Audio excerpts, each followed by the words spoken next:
أشرقت نفسي بنور من فؤادي حينما رددت يا رب العباد وانتشت روحي وصار الدمع يجري يا إلهي خذ بقلبي للرشاد.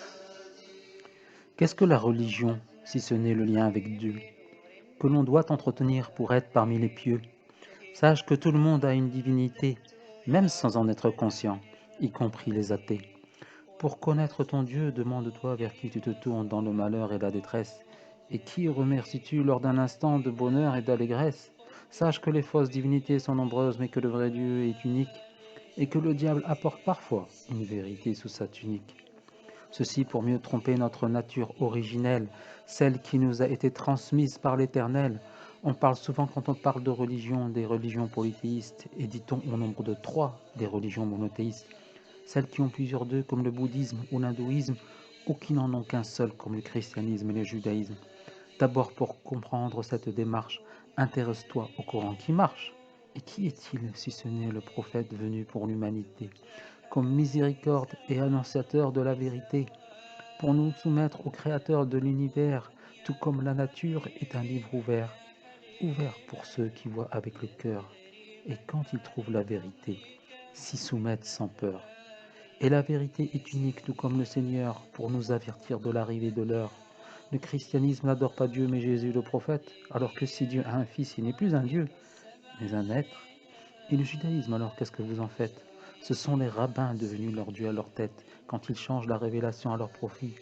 Alors à la parole de Dieu ils ne sont plus soumis. Ils s'élèvent ainsi au-dessus du Créateur et égarent avec eux de nombreux cœurs. Et la vérité, alors dis-moi qui la détient. C'est celui qui a ton âme entre ses mains. Cette âme qui a choisi la liberté, d'agir avec justice et équité, ou d'être injuste et de ne pas pardonner. Tu manges, tu dors et tu meurs. Prie-le avec humilité et pudeur. Peut-être atteindras-tu le firmament en te prosternant à lui sans être arrogant, et tout comme ton corps est soumis à ses lois, alors soumets ton âme, et tu le trouveras. Car toute chose lui est soumise bon gré mal gré, et rien dans l'univers ne peut lui échapper.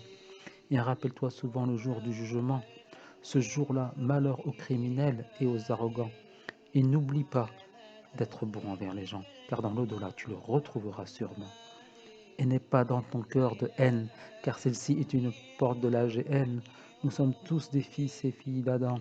Alors prions pour nos frères et sœurs tant qu'il est encore temps, car le retour vers l'Éternel est proche, même si à cette vie on s'y accroche. Autour de nous les anciens s'en vont, la feuille tombe et la corde se rompt.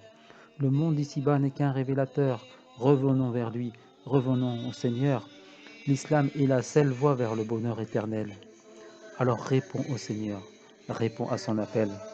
Ces quelques vers pour d'abord m'exhorter, car je suis le premier qui doit se réformer, que le Seigneur nous guide vers sa vérité, qu'il nous pardonne et nous couvre de sa bonté, et que la paix soit sur vous, où que vous soyez.